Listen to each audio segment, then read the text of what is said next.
Welcome to this explainer. I'm putting on my expert investment analyst hat today, and we're going to perform a complete stock analysis and corporate health check on VRTS Investment Partners.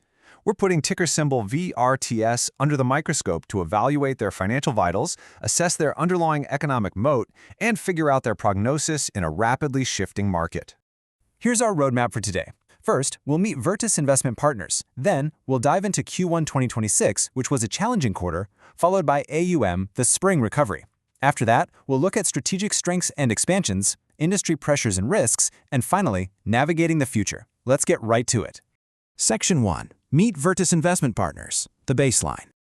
To really evaluate VRTS, we first have to understand their multi-boutique structure. Think of VRTS almost like a collection of highly specialized, independent workshops. Distinct managers focus on very specific strategies, from traditional equities all the way to alternatives. And they maintain total investment autonomy to generate alpha, while benefiting from an integrated shared services model provided by the corporate parent. It's a pretty clever structure, honestly. It's designed to foster agility while keeping operational costs totally in check. And guys, this is a massive operation. As of late June 2026, they are managing a staggering $152.2 billion in preliminary assets under management. That kind of scale makes them a highly significant player in the financial landscape, catering to a really vast array of both institutional and retail investors globally. Moving on to Section 2. Q1 2026, a challenging quarter, the vitals. Take a look at the Q1 2025 versus Q1 2026 metrics. The magnitude of the drop here is honestly pretty stark. GAAP net income plunged over 74% year-over-year, falling from a very healthy $28.65 million down to just $7.13 million. Naturally, earnings per share took a parallel dive right along with it, dropping from $4.05 to just $1.05. Now, when the market sees a compression like this, alarm bells absolutely ring. So, what exactly caused this acute drop? Well, the diagnosis for this margin compression is a classic top and bottom line squeeze. It was primarily driven by an 8.4% drop in overall revenues, which is definitely tough enough on its own. But that was directly coupled with significant seasonal employment expense headwinds. So you've got less money coming in the door and higher seasonal costs going out. Section 3. AUM, the spring recovery, the pulse. But despite that undeniable Q1 earnings hit, if we trace their assets under management, it actually tells a much more optimistic story. After dipping down to $149 billion at the end of a really rough March, total AUM quickly rebounded. By May, they surged to over $153 billion before stabilizing nicely at $152.2 billion by the end of June. So while net income took a temporary hit, the actual assets the firm is attracting, which is literally the lifeblood of their business, remained highly resilient. Management's actually hit the nail on the head here, noting that ETF sales and net flows were at their highest levels since September. This is crucial because it proves VRTS isn't just treading water. They are offering products that the market actively wants to buy right now. Section 4. Strategic Strengths and Expansions, the immune system. So what is the underlying immune system, or as Warren Buffett might call it, the economic moat, keeping VRTS so resilient? First and foremost, their active management actually works.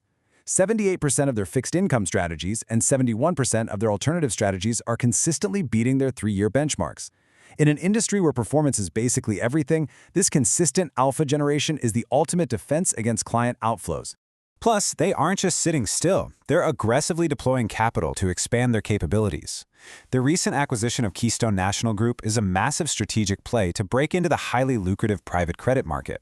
They're also continuously launching highly targeted ETFs like the Duff & Phelps Real Estate Income ETF and the Sylvan Small/Mid-Growth ETF, and they previously leveraged riverfront assets to broaden fixed income.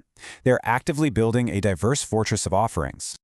And here is where the underlying operational efficiency really shines through. Thanks to this product diversification, they still boast a trailing 12-month operating margin of an impressive 41.23% as of mid-2026. Think about that context for a second. Despite the ugly GAAP net income drop we saw in Q1, the broader 12-month operating engine of this company remains incredibly profitable. Section 5. Industry pressures and risks, environmental hazards. Of course, no stock analysis is complete without looking at the macroeconomic hazards. The absolute biggest risk factor here is intense margin compression squeezing the entire industry. There is a long-term secular trend of investors fleeing traditional higher-margin active management in favor of low-cost, low-margin passive ETFs. Because these newer products inherently have lower fees, firms have to manage significantly more assets just to maintain the exact same level of profitability. It's basically a constant, exhausting treadmill. Section 6. Navigating the Future. The Prognosis.